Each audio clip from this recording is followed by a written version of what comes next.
bizni faqat hissiyotlar boshqaradi deb o'ylaysizmi? Bilmadim, bolalikdan taxminlar bilan yashaganman. Hech ham huquqlarimni himoya qila olmayman.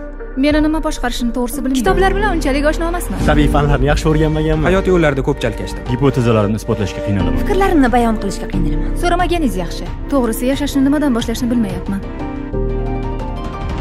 Men esa bilaman. Adashmasdan yashashning yo'llari albatta bor. U fikrlaringizni teranlashtiradi. Teran fikrlar esa yangi ixtirolar esa omadli yo'llarga chipta demakdir. Fikrlash nima o'zi? U ilm. U kelajak. U rohat. U ertani ko'ra olish. Men endi kimligimni bilaman. Bu bilan ishimni topdim.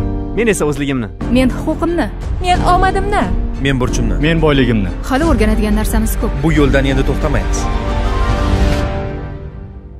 Hey, hali ham o'tirsanmi, o'qisammi yo'qmi deb.